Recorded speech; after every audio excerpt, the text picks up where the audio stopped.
하나님 말씀 고린도후서 3장 1절에서 5절 말씀입니다.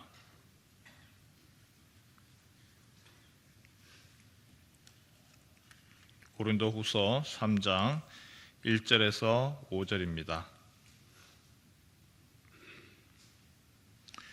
우리가 다시 자천하기를 시작하겠느냐? 우리가 어찌 어떤 사람처럼 추천서를 너희에게 붙이거나 혹은 너희에게 받거나 할 필요가 있느냐?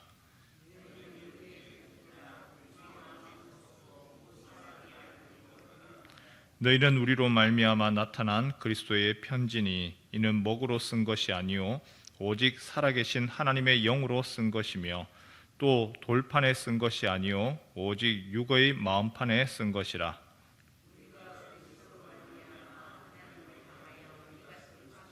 함께 읽습니다. 우리가 무슨 일이든지 우리에게서 난 것 같이 스스로 만족할 것이 아니니 우리의 만족은 오직 하나님으로부터 나느니라. 아멘. 일반적으로 교회에서 담임 목사를 청빙을 할 때에 여러 가지 요구하는 서류가 있습니다. 그 중에 하나가 빠지지 않는 것이 추천서죠. 회사에서 들어갈 때도 마찬가지지만 특히 교회 같은 경우에 그 교회 목사가 1년, 2년 목회를 하는 것이 아니고 10년, 20년, 길게는 30년 동안 한 교회에 목회를 합니다. 그렇기 때문에 그 목회를 하는 그 담임 목사 한 사람이 너무나 영향력이 크고 또 중요하기에 그분을 알지를 못해서 그래서 이분이 어떤 분인지 알려주십시오. 명망 있는 분, 그리고 덕이 있는 분, 그리고 꽤 잘 알려져 있는 유명한 분의 추천서를 요구를 합니다. 저 또한 마찬가지로 담임 목사 청빙위원회에 제출을 했습니다. 그런데 시간이 벌써 꽤 지났습니다. 교회 건축도 했고 코로나도 지났습니다. 그리고 지금 2024년도 저에 대해서 이미 저를 추천해 주신 분보다 저와 함께 있는 우리 성도님들이 저에 대해서 제일 잘 알죠.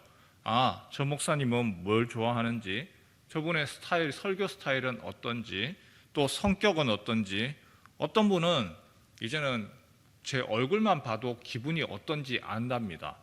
오랜 시간을 같이 지내다 보니까 서로에 대해서 잘 아는 거죠. 바울이 지금 편지 이야기, 추천서 이야기, 바로 그 얘기하고 있습니다. 여러분이 추천서 아닙니까? 성도 여러분, 여러분이 추천서지 내가 지금 해서 또 다른 추천서 가지고 와야 됩니까? 그 얘기합니다. 왜냐하면 바울 당시에도 추천서 제도가 있었습니다. 후견인 제도가 있었고, 그래서 어디 새로운 곳을 갈 때에 추천서를 가지고 가면 그 추천서를 받은 사람이 추천해 준 사람을 신뢰를 하여서 환대하고 그리고 낯선 땅에서 도움을 주고 했던 것이죠. 그런데 바울이 고린도 교회를 떠난 후에 거짓 선생이 내려와서 성도들과 고린도 교회와 바울 사이를 이간질합니다. 뭐라고 이간질을 하느냐 하면 바울 봐라, 추천서도 안 가지고 왔지 않느냐. 바울이 너희 고린도 교회 처음에 고린도에 올 때에 추천서 가지고 왔느냐. 그는 추천서도 가지고 오지 못할 정도로 별 볼 일 없는 사람이다. 그런 사람의 말을 뭐 그렇게 신뢰하고 듣느냐. 지금 바울이 없으니까 교회에 와서 오히려 잘못된 이야기, 거짓된 이야기, 그런 것으로 교회와 성도들과 목회자를 지금 갈라놓고 있는 것이죠. 그래서 교회가 헷갈립니다. 당시에서는 추천서가 너무나 당연하니까 바울이 그런 이유 때문에 이야기를 합니다. 1절 말씀해 보니까 우리가 다시 자천하기를 시작하겠느냐? 또다시 지금 추천서가 필요하느냐? 우리가 어찌 어떤 사람처럼 추천서를 너희에게 붙이거나 혹은 너희에게 받거나 할 필요가 있느냐? 내가 고린도 교회한테 내가 이런 사람이라고 또다시 설명을 해야 되고 또다시 나에 대해서 누군가의 다른 사람의 추천서를 받을 필요가 있느냐? 이미 고린도 교회를 위하여서 내가 목회할 때 너희가 보았고 또한 눈물을 흘리면서 어떻게 말씀을 전하고 다 알지 않느냐? 누가 지금 추천서를 이제 써야 되겠습니까? 이제 성도들이 바울은 이런 사람입니다. 바울 선생님은 이런 분입니다. 제가 만약에 다른 곳으로 청빙을 받아서 가야 된다. 누구에게 추천을 받습니까? 제일 잘 아는 우리 성도들이 추천하. 저 목사님은 이런 분이고 저런 분입니다. 우리가 겪어봐서 압니다. 당회는 어떻게 하고 그리고 어떻게 목회를 합니다.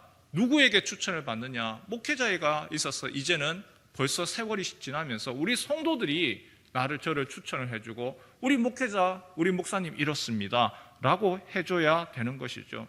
바울이 그런 면 때문에 지금 답답합니다. 거짓 선생이 들어와서 그런 얘기를 하더라도 아니다. 우리 선생님은 우리 바울 목회자 당신이 얘기하는 거하고 다르다. 오히려 방어를 하고 그리고 거기에 대해서 바람막이가 되어줘야 되는데 그렇게 하지를 못하고 또 마음이 흔들 거리는 것이죠.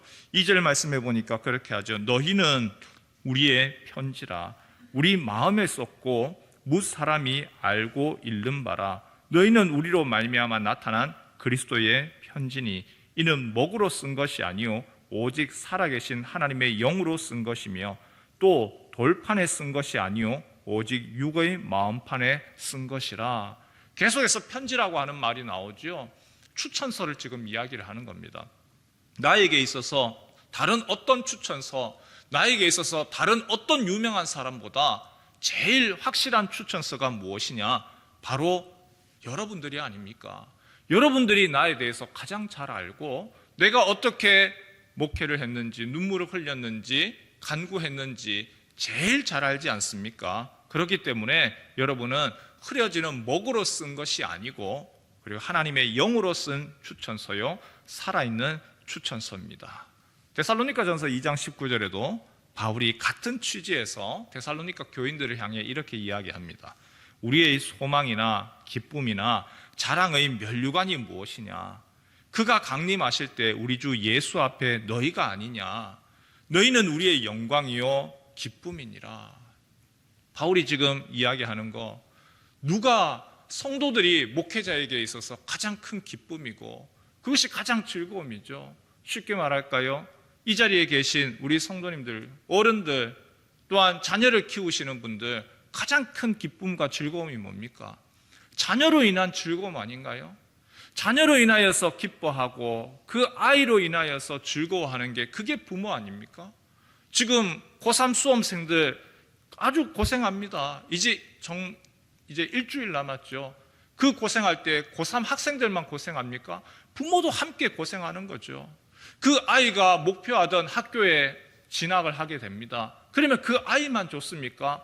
함께 마음 쓰던 그 부모가 가장 큰 기쁨이죠. 자녀가 이제는 결혼을 했습니다. 그리고 회사에 취업을 했습니다. 나이가 많아졌습니다.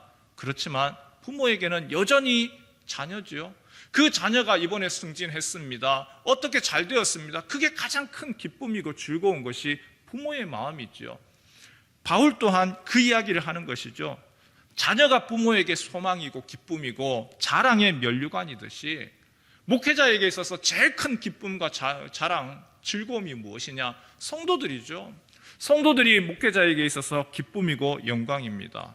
그래서 가는 곳마다 그 교인들 칭찬하고 우리 교회 이렇다 저렇다 할 때에 그 기쁨과 즐거움이 목회자의 기쁨이고 반대로 또한 마찬가지죠. 우리 교회 목사님 오히려 칭찬받고 우리 교회 목사님 좋은 소식 들으면 우리 성도들에게 기쁨입니다. 그런데 반대로 안에서는 잘 모르죠. 바깥에 나갔는데 목사님에 대해서 오히려 욕하고 비난하고 하면은요, 거기에 대해서 기분이 나쁘기도 하고 또한 그 이야기 들을 때에 성도들 얼굴 부끄럽기도 하고 다 마찬가지 상황인 것이죠. 그래서 오늘 고린도 후서의 내용 자체가 이런 논지입니다. 고린도전서는 교회 안에서 여러 가지 내부적인 이야기를 가지고 설명을 한다면 고린도 후서는 계속되는 탁월한 목회자인 바울과 고린도 교회 안에서의 계속되는 다툼, 그리고 싸움, 비방들, 여기에 대해서 안타까워서 바울이 이야기를 하고 거기에 대해서 또다시 설명하는 그런 내용이죠. 이 아침에 우리가 같이 함께 간구하고 기도해야 되는 기도의 제목들이 바로 이 부분인 것 같습니다. 교회 안에서의 목회자와 성도들과의 관계입니다.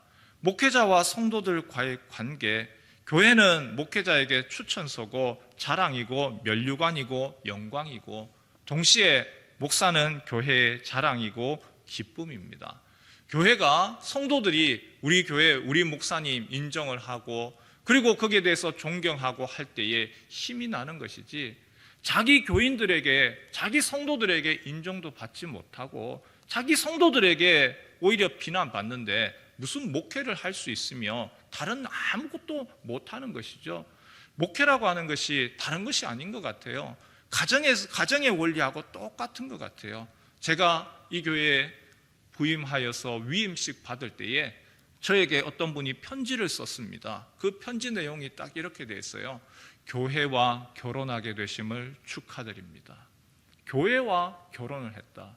그래서 목회자들에게 뭐라고 이야기하냐면 머리 올렸네요 라고 합니다. 위임 목사 된 것을 머리 올렸습니다. 이 교회와 결혼을 했습니다. 둘이 교회와 그리고 목회자가 서로 함께 결혼하여서 때로는 갈등을 일으키기도 하고 때로는 부딪히기도 하고, 그러나 그런 과정들을 겪어가면서 한 가정을 부부가 되는 것처럼 서로를 이해하면서 나아가는데 그 안에서 툭닥거리기도 하고 또 즐겁기도 하고 기쁨이 넘치기도 하고 그러한 관계로서 나아갑니다. 그런데 오늘 우리 사회가 별거하는 가정이 많듯이 교회 안에서도 함께 기뻐하고 즐거워하는 것이 아니고 또다시 교회 안에서도 서로 별거하는 일들이 일어나는 것이죠. 이 아침에 간구하고 기도하는 거, 저에게 있어서 제일 중요한 거 우리 교회죠. 우리 성도들이고 그것이 나중에 주님 앞에서의 제가 받을 성적표이고 또 주님이 내가 너한테 맡겼는 그 목양지, 그 성도들 한 사람 한 사람 어떻게 목회를 했느냐, 주님이 저에게 물으실 것이고 그리고 그 앞에 대답해야 될 것이 저의 사명이고, 또한 우리 성도님들 마찬가지입니다. 교회 안에서 하나님께서 가장 좋은 신랑으로 하나님이 가장 좋은 목회자로서 준 그 목회자를 오히려 사랑하고 함께 협력해 나가라고 주신 것인데 그렇지 아니하고 오히려 계속 다툼과 갈등으로 고린도 교회처럼 되어진다면 주님 또한 우리 성도들 한 사람 한 사람에게 되물으실 것이죠. 이 아침에 함께 간구하고 기도할 때 우리 교회뿐만이 아니라 주변에 이러한 참 갈등이 있는 교회들이 너무 많습니다. 그 교회들을 위해서 기도해 주시고, 또한 지금 열심히 공부하고 있는 우리의 자녀들과 외지에 있는 자녀들과 또 나의 자녀들, 우리에게 있어서 가장 큰 기쁨과 즐거움, 바로 바울이 얘기했는 것처럼 우리의 자녀들로 인하여서 기쁨과 즐거움입니다. 자녀들로 인하여서 간구하고 기도하고 또 하나님께서 그 자녀들의 삶 가운데 축복하옵소서 간구하는 이 아침 되시기를 주님의 이름으로 축원합니다.